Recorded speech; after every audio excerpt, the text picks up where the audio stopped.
le monde. Bon, aujourd'hui je voudrais vous parler de ça. Donc ça c'est quoi? C'est du jonc. Du jonc, pourquoi faire? C'est pour la vannerie. Et je l'ai récolté dans le Var là ce week-end. J'en ai pas beaucoup par chez moi, je ne sais pas l'espèce exacte. Il existe beaucoup d'espèces de jonc. J'ai pas réussi à trouver le nom exact. Il y a une petite moelle blanche à l'intérieur. Donc à quoi ça sert? Ça sert à faire des liens pour la couture entre guillemets, je vous montrerai ça dans la suite de la vidéo, en vannerie. Et là je vous montre en fait, on fait comme une éclisse, mais un peu différemment de d'habitude. Donc première chose, vous trouvez bien le milieu. Voilà, vous allez couper franc et vous trouvez bien le milieu avec un couteau, petit couteau, pas trop affûté de préférence. Hop, vous enfoncez et vous avancez. Alors attention, vous avancez pas cette main-là, vous avancez le brin comme ça. Vous allez voir dans la suite. Donc tout doucement au début, je vous montre ça de plus près. Tac, donc on prend le jonc au milieu et là, on va avancer tout doucement. Alors cette main-là, la gauche pour moi, vu que je suis droitière, la mettez pas trop près au cas où ça ripe.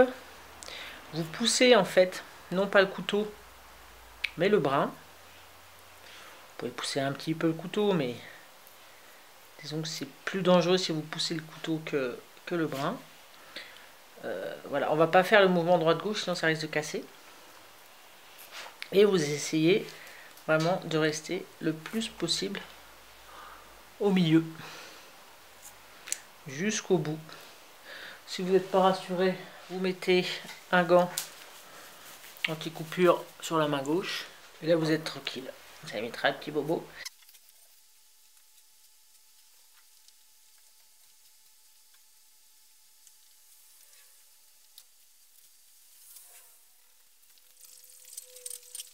Voilà, je viens de terminer. Ça me fait une bonne longueur.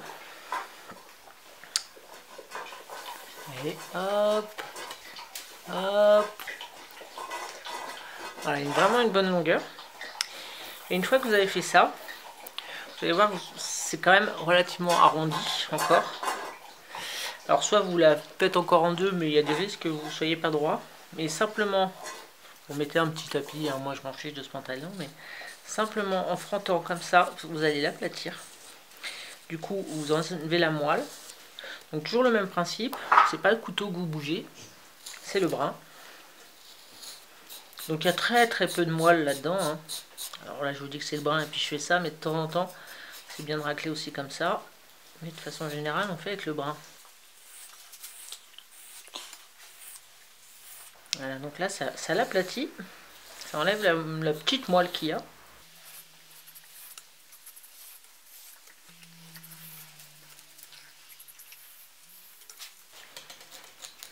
J'arrive à la fin de la partie que j'avais pas coupée. Hop, oh, bah j'ai réussi à aller jusqu'au bout. Ça va me faire une lanière de folie. Bon, si ça pète pas au bout, parce que c'est quand même très fin. Mais ici ça va péter. Ah, même pas. Même pas. Voilà. C'est fait. Alors moi je prends un petit couteau tout bête, il est pas spécialement affûté, hein. Évitez trop les couteaux affûtés, ça risque de couper le bras. Ouais, il est vraiment pas affûté du tout, plus ici qu'ici, mais je prends souvent la deuxième partie de la lame. Non, il coupe pas du tout. Et c'est bien, c'est mieux, vaut mieux. Voilà, j'ai ma longue éclisse, qui peut faire un bon fil. Je vous montre ça de plus près après. Pour le ranger, moi souvent je prends à peu près au milieu. Hop, je fais comme si je voulais faire un nœud. Tac. Et ensuite je range par le milieu à chaque fois. Pour faire un petit cercle.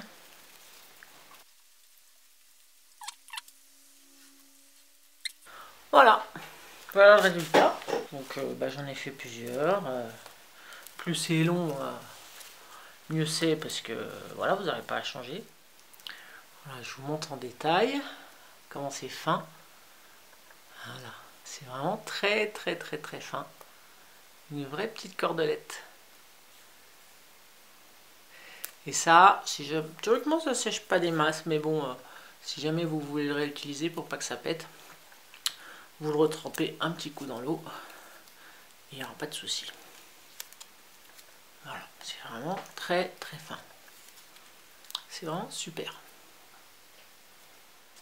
Voilà, je vous montre les genres de choses qui peuvent servir pour les coutures. Là, c'est ce que j'avais utilisé. Alors, c'est un vieux panier en écorce de bouleau à moitié pété. Mais, vous voyez, les finitions, le type de couture qu'on peut mettre ici. Là, en tout cas, c'est sûr que c'en était. Ça, là. Donc, vous voyez, ça peut faire une super jolie couture. Et là, par exemple, il n'y en avait qu'un seul. Il n'y a pas de raccord, c'est génial. Ou sinon, couture de ce type là, ici, pour finir un panier. Donc ça, c'était pas fait en jonc, c'était fait en... je me rappelle plus. Mais en tout cas, voilà, c'est des exemples de liens que vous pouvez faire. Il y en a certainement beaucoup plus, mais ça peut être très pratique. Si vous voulez scinder, si vous voulez des brins plus fins, ce que vous pouvez faire, c'est quand vous l'écrasez bien, voire vous voyez, vous ouvrez un peu comme ça. Des fois, il se scinde tout seul. Là, il y a une petite coupure. Je vais en profiter. Tac. Et en fait, limite, il se coupe donc par lui-même. Et ça vous fait donc double dose. Plus fine, évidemment. Mais théoriquement, comme la fibre est assez droite, il y a des risques que vous perdiez un morceau. Mais je pense qu'on peut aller jusqu'au bout sans trop craindre que ça s'élargisse ou ça se réduise de trop. Voilà, on va faire le test maintenant que je vous montre ça.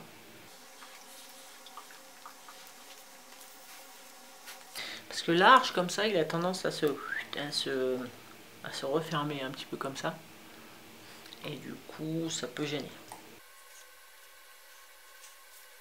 Vous voyez, ça se fait super facilement. Pour l'instant, les deux côtés restent uniformes. J'ai pas un côté qui est plus petit par rapport au départ. Voilà. Et là, pour le coup, j'en ai deux. Alors, pas encore parce que c'est resté coincé au bout. Ici, hop, et voilà. Ça me fait deux fines. Deux fines et longues.